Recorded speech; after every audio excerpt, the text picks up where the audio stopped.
कदम अध्यात्म की ओर। नमस्कार दोस्तों, आप देख रहे हैं आध्यात्मिक दर्पण और मैं शिवम यादव हूं आपके साथ। जैसा कि हमने आपसे वादा किया था कि हम आपको नाथ नगरी के सातों नाथ के दर्शन कराएंगे, तो आज नाथ नगरी के दूसरे अध्याय में आपका स्वागत है। आज हम पहुंचे हैं नाथ नगरी के दूसरे पड़ाव में बरेली छावनी स्थित धोपेश्वर नाथ मंदिर में।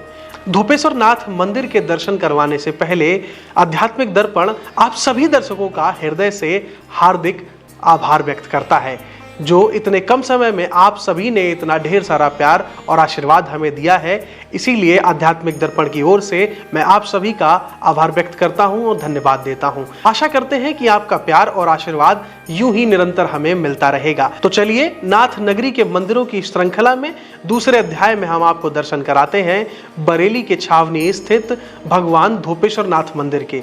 जी हाँ, इस मंदिर के बारे में कहा जाता है कि यह मंदिर महाभारत काल में मुख्य किरदार रही द्रौपदी के गुरु ऋषि धूम्र ने यहाँ पर तपस्या की थी। उनकी तपस्या से प्रसन्न होकर भगवान शिव यहाँ स्वयं प्रकट हुए थे और तभी से यहाँ पर उनका शिवलिंग विराजमान है। तब से ही इस मंदिर का नाम धोपेश्वर नाथ पड़ा। कुछ लोग इसे धोपा मंदिर भी कहते हैं। तो चलिए आपको दर्शन कराते हैं बरेली के प्रसिद्ध धोपा मंदिर के। उत्तर प्रदेश की नाथ नगरी बरेली में स्थित 7 सिद्ध शिव धामों में से एक है धोपेश्वर नाथ, जहां शिव और शक्ति एक ही रूप में विराजमान है। कहते हैं यहाँ तप और श्रद्धा की ऊर्जा का प्रत्यक्ष रूप से आज भी अनुभव किया जा सकता है।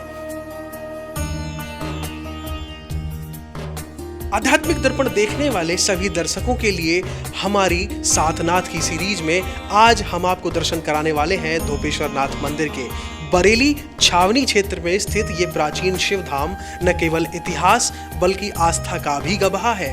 कहा जाता है कि द्वापर युग में द्रौपदी के गुरु धूम्र ऋषि ने यहीं कठोर तपस्या की थी। उनके इस तप से प्रसन्न होकर भगवान शिव यहीं प्रकट हुए और इसी जगह स्थापित किया गया यह पावन शिवलिंग। तभी से इस स्थान को धोपेश्वर नाथ के नाम से जाना जाता है। कुछ श्रद्धालु इसे धोपा मंदिर भी कहते हैं। इस मंदिर के परिसर में स्थित पवित्र सरोवर की मान्यता बेहद चमत्कारी है। ऐसा कहा जाता है कि यहाँ स्नान करने से एलर्जी जैसी बीमारियों में राहत मिलती है। कोई भी प्रकार की त्वचा संबंधी बीमारी इस कुंड में स्नान करने से, इस सरोवर में स्नान करने से तुरंत ठीक हो जाती है।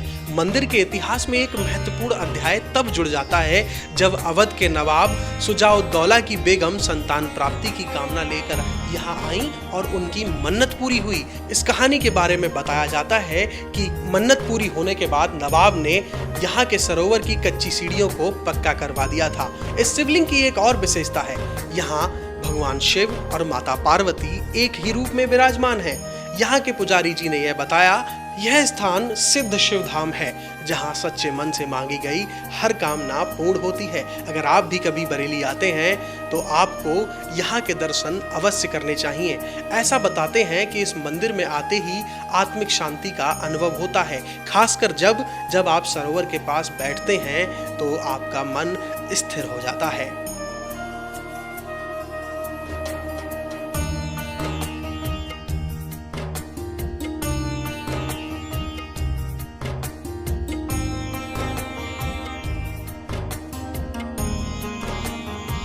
धोपेश्वर नाथ की जय।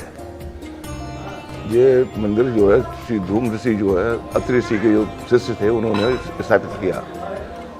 वो द्रौपदी के गुरु थे, क्योंकि पांचाल देश का देश है ना पांचाल, तो उसमें द्रौपदी जो गुरु थे धूम्र ऋषि, उन्होंने लिंग स्थापित किया और जो है उसके पूजा अर्चना करी। ये द्वापर युग की बात है। और उसके बाद ये लिंग स्थापित होने के बाद जो है कि भगवान शिव ने उनको दर्शन दिए और कहा कि इसी तरीके से मैं यहाँ पे जो भक्तों की मनोकामना पूर्ण करता रहूँगा।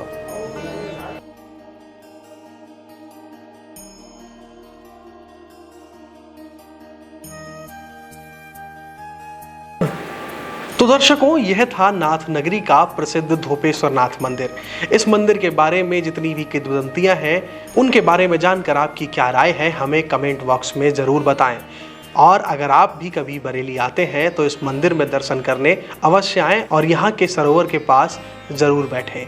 अगर आप भी चाहते हैं कि आपकी कोई आध्यात्मिक खबर आध्यात्मिक दर्पण पर चले तो आप नीचे दिए गए नंबर पे हमें अपनी खबर भेज सकते हैं। अगर आप अपने बिजनेस या फिर अपने ब्रांड का प्रमोशन हमारे चैनल के माध्यम से करवाना चाहते हैं तो नीचे दिए गए नंबर पर हमसे जुड़ सकते हैं। ऐसे ही अध्यात्म से जुड़े बुलेटिन देखने के लिए सब्सक्राइब कीजिए आध्यात्मिक दर्पण। मिलते हैं आपसे ऐसे ही अगले दिव्य एपिसोड में। तब तक के लिए नमस्कार। हर हर महादेव। आध्यात्मिकता व धार्मिक समाचारों के लिए सब्सक्राइब करें आध्यात्मिक दर्पण, एक कदम अध्यात्म की ओर।